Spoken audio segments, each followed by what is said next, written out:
Our next speaker is Judge Vicente Marotta Rangel of Brazil, of the International Tribunal for the Law of the Sea. I wish to invite Judge Marotta to give his presentation. Thank you.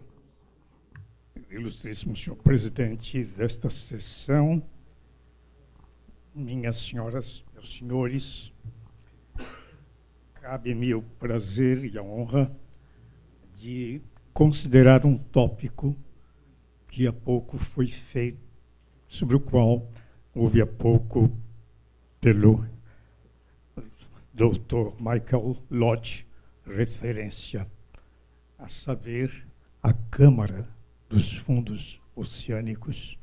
Há uma íntima conexão, de certa maneira, entre a exposição que acabamos de ouvir e esta que passo a ter a honra de exprimir.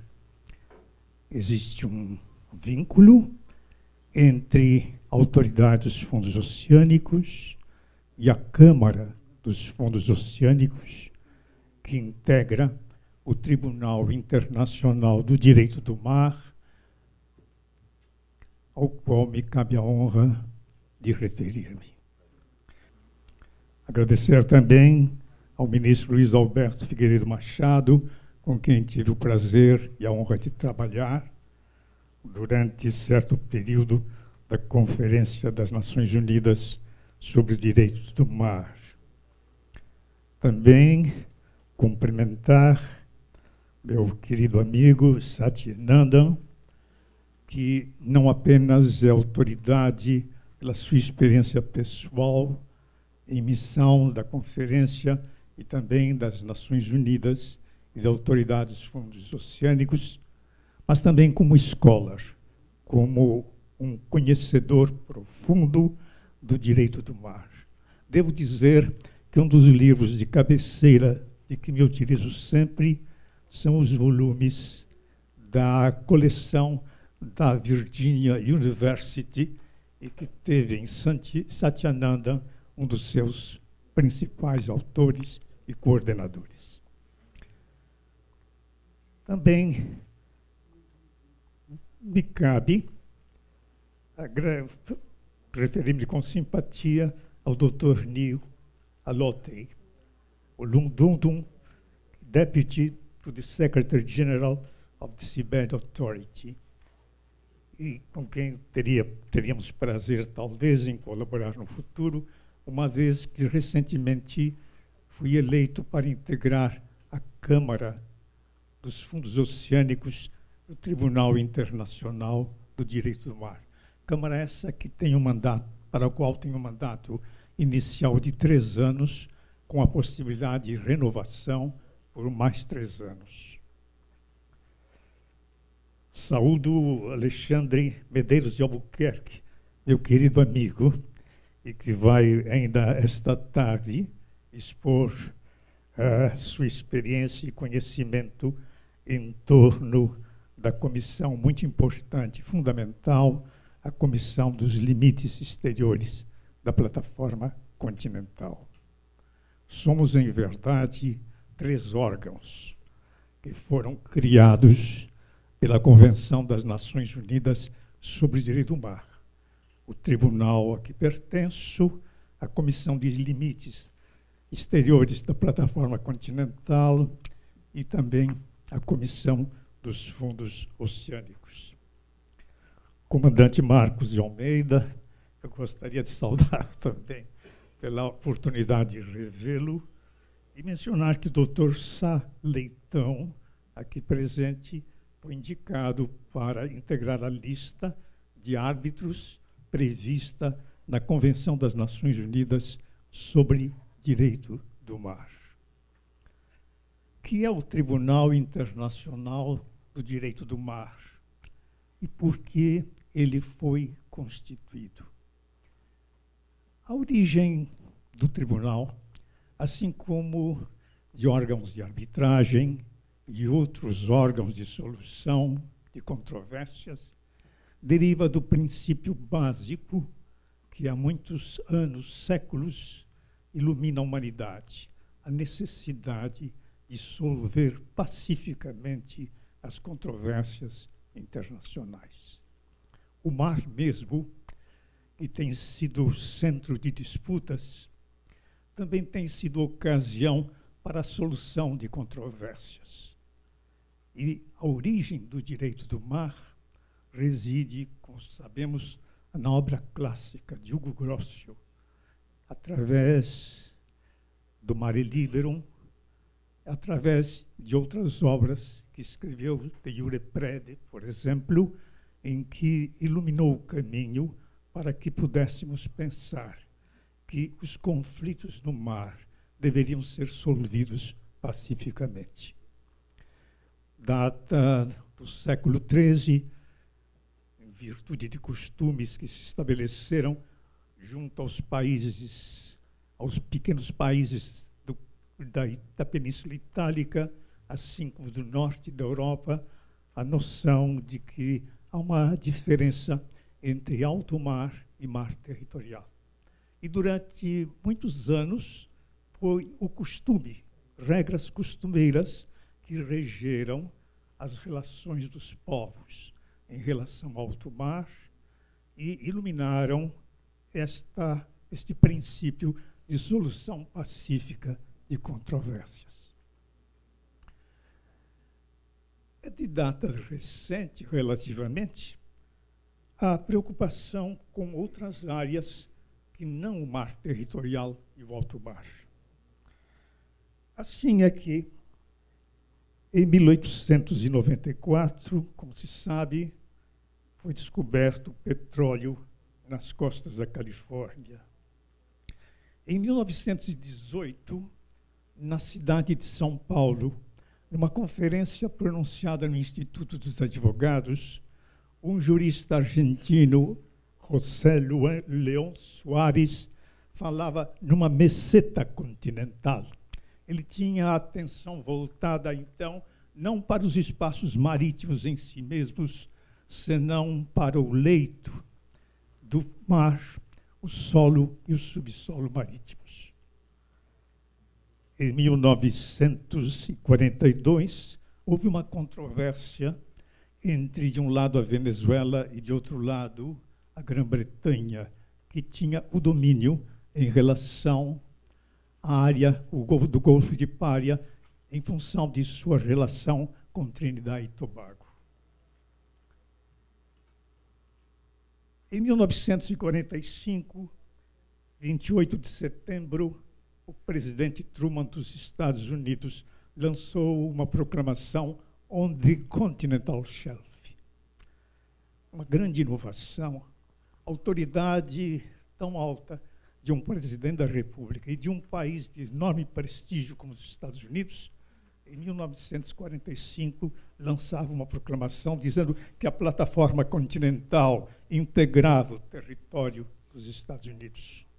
Ora, isso deu margem, então, como nós sabemos, a uma série de proclamações análogas, de tal maneira que, pouco a pouco, se estendeu este conceito de que o território do Estado não se limita ao litoral, senão também abrange a plataforma continental do seu Estado. Nós mesmos, em 1950, num decreto do presidente Gaspar Dutra, assim declaramos que a plataforma continental de nosso país pertence ao Brasil.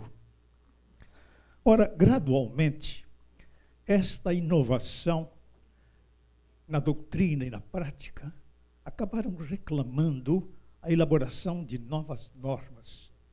E como não havia aquiescência plena em relação a esse novo conceito de plataforma continental, e havia também controvérsias em relação à largura do mar territorial e, consequentemente, a própria largura do alto mar, sentiu-se necessidade de uma conferência internacional. E assim ocorreu. Em 1958, depois, 2 anos depois, 1960, a segunda conferência, porém, os projetos de convenção então elaborados não satisfizeram a consciência e o apoio e a preocupação dos diferentes estados. Basta dizer, por exemplo, que em relação à Convenção sobre Plataforma Continental se estabelecia que o limite exterior da plataforma continental se estenderia até onde o estado costeiro poderia ampliar a sua exploração. O critério da explorabilidade não foi aceito pelo nosso país, porque isso significaria, na prática, conferir a estados avançados de tecnologia mais rica poder gradualmente alargar o seu próprio território.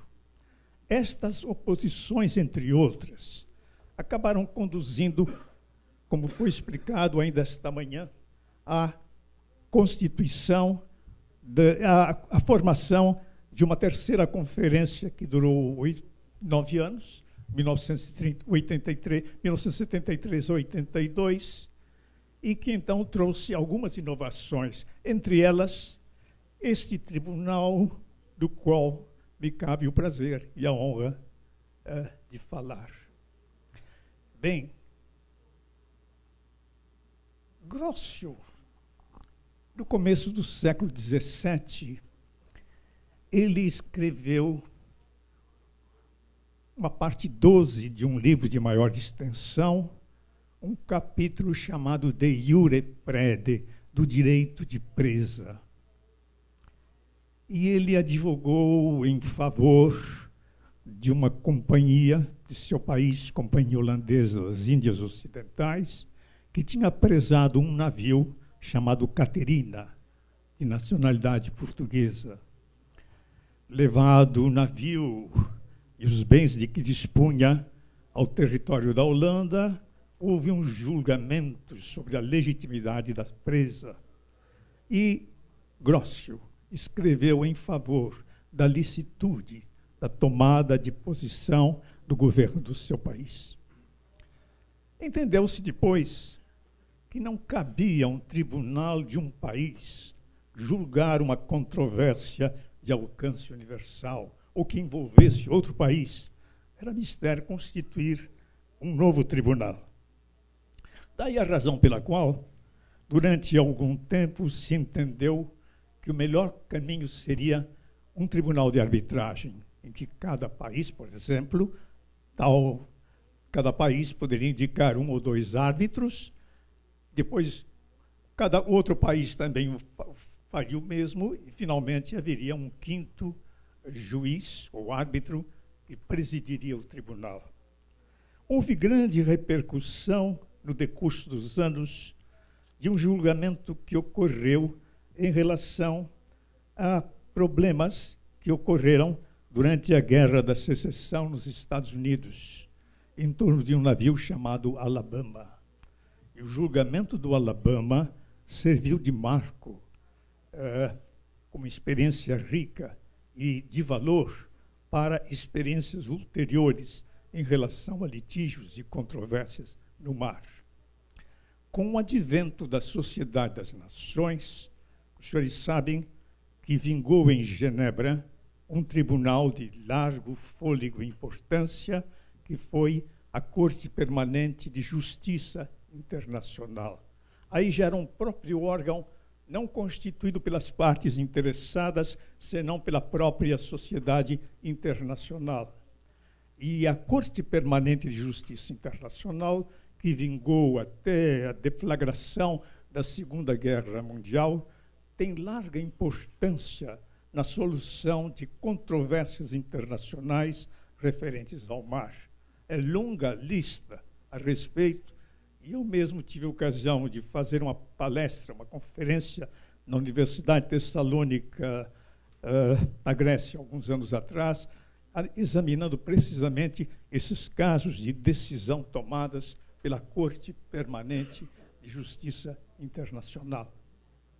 Com o advento das Nações Unidas, se entendeu manter a experiência anterior da Corte Permanente, mas, ao mesmo tempo, criar um novo tribunal, que, como os senhores sabem, é um dos órgãos permanentes das Nações Unidas, a Corte Internacional de Justiça, que é composta por 11 juízes e para a qual ainda recentemente foi eleito o meu colega e amigo brasileiro, Cansado Trindade, que certamente dará grande brilho a este órgão das Nações Unidas. A Corte Internacional de Justiça tem dado excelente contribuição para o desenvolvimento do direito do mar e os casos fundamentais do direito do mar têm sido solvidos de maneira adequada, servindo de preceito para a doutrina e para a prática internacional durante largos anos. Então pergunta-se, por que não manter a Corte sempre com esta jurisdição ampla em relação aos assuntos do mar? Por que ela não continuasse sozinha a resolver questões profundas sobre o mar?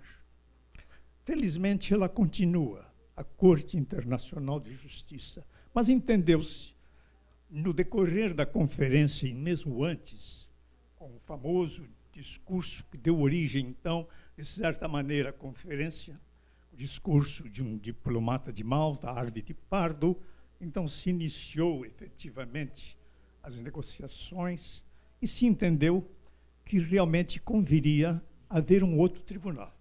E por que razão? Pelo menos por duas razões principais. A primeira é que, como os senhores acabam de verificar pela exposição precedente e por outras que ocorreram esta manhã, há realmente uma nova área da qual não se tinha cogitado anteriormente, a área dos fundos oceânicos, que significa um valor alto como expressão dos interesses, não desse ou daquele Estado, senão da própria humanidade. Ora, a Corte Internacional de Justiça não tem competência, em razão dos seus estatutos, para reger, para resolver problemas em relação à área dos fundos oceânicos. Era mistério, então, criar um novo tribunal. E ainda por uma segunda razão, é que, como os senhores sabem, gradualmente os Estados se relacionam mutuamente. Eles acabam constituindo, como ocorre na Europa Ocidental, sobretudo, uma comunidade própria, a comunidade europeia. Ora, os estatutos da Corte não prevêem, senão Estados ou partes litigantes. Não teria condição a própria Corte de solucionar um novo problema. No caso, por exemplo, de uma controvérsia que opusesse, de um lado, a Comunidade Econômica Europeia e, do outro lado, um Estado. Porque ela é competente apenas em relação a Estados. Por conseguinte, uma outra razão para que se constituísse um novo tribunal, que não apenas cuidasse de problema em relação às áreas dos fundos oceânicos, senão também em relação a problemas advindos de uma nova estrutura da sociedade internacional, na qual se faz presente uma comunidade europeia. Poder-se-ia perguntar por que não reformar, então, os estatutos da Corte. E eu diria que praticamente seria muito difícil, porque para a reforma dos estatutos da Corte é necessário que haja anuência do Conselho de Segurança e da Assembleia Geral das Nações Unidas. Ora, o Conselho de Segurança, sobretudo na época de 1970, 80, se encontrava extremamente dividido. Era muito difícil conciliar os interesses das 5 grandes potências em torno de uma reforma tão profunda. Mais uma razão pela qual, então, caminhamos para a constituição do tribunal ao qual eu tenho a honra de pertencer. O tribunal se localiza na cidade de Hamburgo, na Alemanha. A República Federal da Alemanha apresentou-se candidata e teve o voto da maioria dos estados. Havia interesse dos países em desenvolvimento em granjear apoio de uma grande potência, de um grande Estado, um Estado desenvolvido. E, nesse caso, embora houvesse outras candidaturas de alto nível e de grande simpatia para os países em desenvolvimento, preferiu-se aceitar a proposta da República Federal da Alemanha.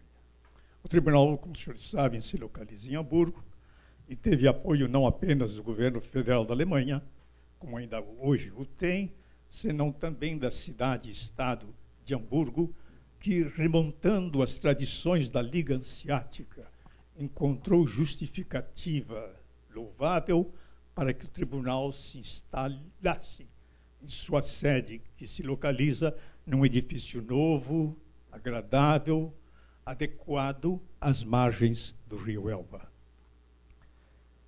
Nesse particular, eu queria reforçar um pedido para que, quando navios brasileiros, navios da Marinha Brasileira, especialmente visitassem Hamburgo, que seus marinheiros que estão num processo de aprendizado não deixassem de visitar o Tribunal do Mar.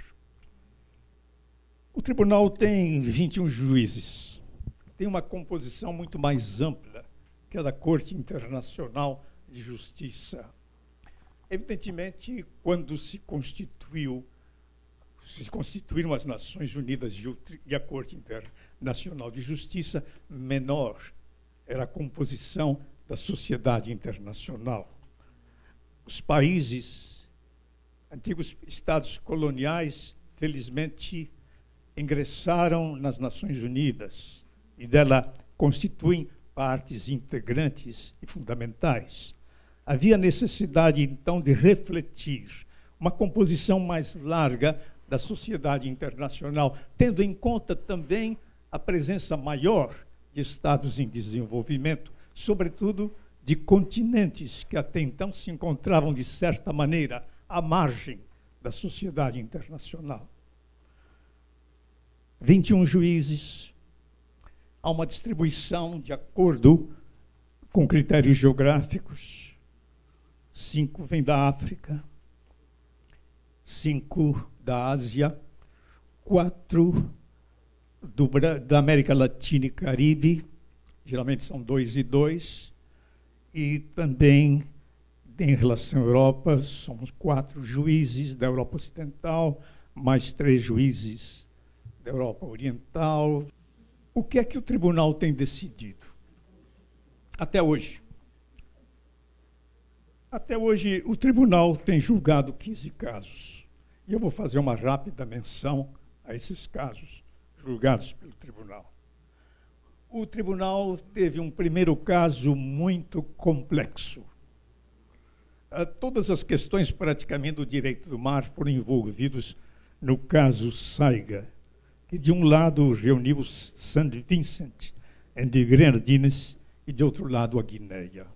É um caso de prompt release, de liberação imediata de navios, que corresponde a uma competência específica do Tribunal do Mar, que a Convenção acabou por agasalhar. A saber, um navio não pode ficar longo tempo retido num país estrangeiro, nem o navio, nem sua tripulação.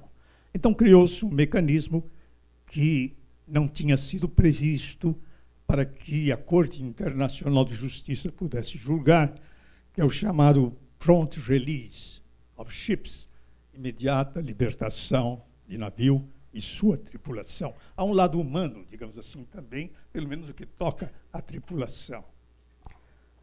A maioria dos casos diz respeito a este assunto.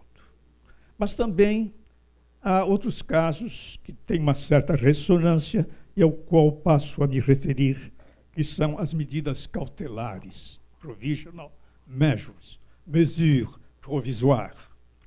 Estas medidas cautelares, sim, são previstas na Convenção das Nações Unidas e no Estatuto, melhor dizendo, da Corte Internacional de Justiça, e passaram a serem agasalhados, acolhidos na Convenção de Direito do Mar, como área também de competência do nosso tribunal. É que Singapura começou a querer imitar e, de certa maneira, também a praticar com autonomia a exploração do mar, de modo a convertê-lo, pouco a pouco, em terras próprias. O fenômeno da polderização, que, como os senhores sabem, é muito tem o seu marco expressivo na própria Holanda.